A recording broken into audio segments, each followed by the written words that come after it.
Hey, what's up, everybody? True Boxing here. Thank you for coming back to get hit with the truth. So today we are continuing the True Boxing annual top 10s as we are going to look at my #1 super middleweight in the world right now, the reigning WBA, IBF, WBA, WBC, and WBO unified super middleweight champion, Saul Canelo Alvarez. Now, before we get into that, if you could smash the like button, leave a comment, or subscribe to the channel, I really do appreciate any and all support that I can get as I continue to build my channel here. So Canelo entered the year the king of boxing, in terms of revenue, notoriety. He's the guy we pay the most to watch fight. And he was also the undisputed champ still at 168. It's something he had been since November of 2021. And at the beginning of the year, I called it. David Benavidez was the #1 ranked contender, and I had finally felt that after 2023 defeating Caleb Plant and Demetrius Andrade for Benavidez, that if Canelo did not fight him in 24, that he was absolutely ducking David Benavidez. But I'd said 2024. So if Canelo wanted to take a somewhat of a tune-up in May to prepare himself for a big showdown so they could hype the fight and promote it better with Benavidez in September, I was okay with that. And in May, he would decide to take on undefeated Mexican contender and former junior middleweight champion Jaime Munguia. And Munguia at the time had moved himself up to #3 at 168, so I thought this was a good choice. If you're not going to fight the #2 guy, fight the #3 guy then, and he did that. And Canelo controlled the action. He showed his superior boxing skill. He even showed a flash of power when he knocked down Munguia in the 3rd round. And he just outworked and out-hustled Munguia and outboxed him to a convincing 12-round unanimous decision. But Munguia would show a lot of heart. But Canelo proved why he was still the man in the undisputed champ. But Canelo obviously and clearly did not give David Benavidez any kind of love that he was going to fight him. And Benavidez finally opted, he got tired of waiting, finally opted to move up to 175. And Canelo waited around until the last absolute minute to decide on his September fight. And he instead decided on facing undefeated Puerto Rican contender Edgar Berlanga. For Canelo, it was to build the Mexican-Puerto Rican rivalry. It worked in terms of numbers. A lot of Mexican Puerto Rican fans bought the fight. Berlanga showed that, he's got some skill, but he's just not in Canelo's league. And honestly, it looked like an identical version of his fight with Munguia in May. He put him down in the 3rd round, outworked him, outclassed him, convincing 12-round unanimous decision. But this time it was only for the unified title, the 3 belts that he still currently holds, because the IBF kept pressuring Canelo to fight their mandatory challenger, William Skull.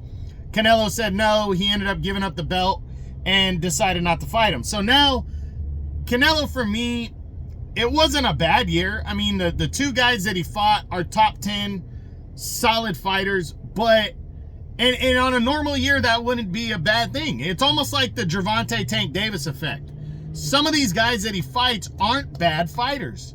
But when people want to overwhelmingly see you fight the next guy because that guy has shut down, proven himself, and I think Benavidez has proven himself more than, like, let's say a Shakur Stevenson at 135 for Tank.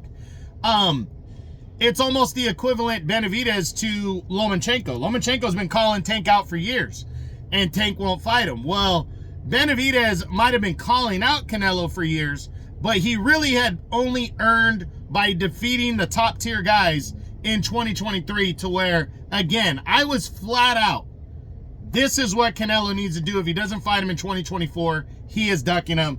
And respectively, Canelo ducked him. And I think that's why Canelo deserves a lot of criticism right now. But heading into 2025 now, Canelo is 34 years old. He is still the top guy in the division, obviously. He's 62, 2-2, 39 knockouts. He says he's going to keep his May date. Right now, he's lobbying, and looking at opponents. He's not in any kind of mandatory struggle.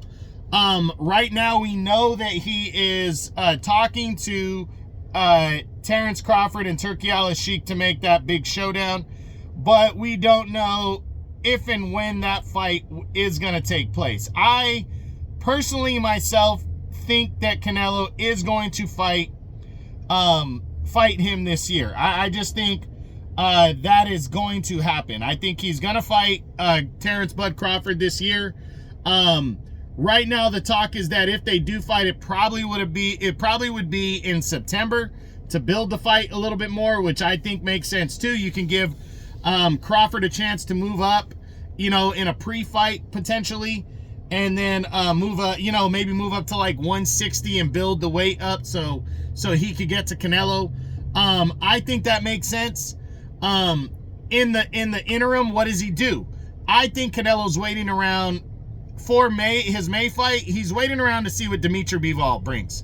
If Dimitri Bivol defeats Artur Beterbiev in their rematch, I think Canelo might take the chance and actually force Bivol to fight in either May or June, get right back in the ring, and these two guys lock horns for the undisputed light heavyweight title. I think Canelo wants his revenge, and I think if Bivol becomes undisputed champ, I think Canelo wants to go directly at Bivol, and then after that likely move back down and fight Crawford.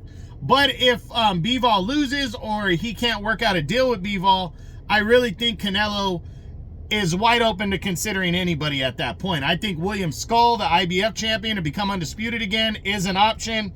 Bruno Sarace, the guy that Sarace, who defeated Jaime Munguia, could be an option.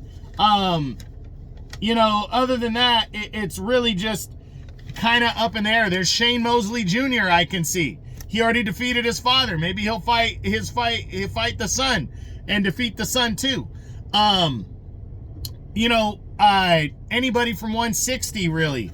Like, I mean, there's not a ton of real logical options that I think at 160, but even if he were to fight Janabek, who's the unified champ right now and looking for an opponent, I think that makes sense. So I think, you know, for Canelo, we're going to see what he decides to do. I hope he decides quickly and gets back in the ring and really pushes, you know, and fights somebody. I would love to see him fight Bivol and then Crawford, or even unify all 4 belts again against William Skull and then defend the undisputed title against Crawford in September. But we'll see. But for now, we have to wait and see. I really don't believe we're going to hear anything until after Bivol and Beterbiev in that area. So maybe towards the end of February. But that's it. That's what I got. That is my #1 super middleweight in the world right now at 168 pounds, the reigning unified super middleweight world champion, Saul Canelo Alvarez. I hope you enjoyed the video. If you did, smash the like button, leave a comment, or subscribe to the channel. I appreciate any and all support.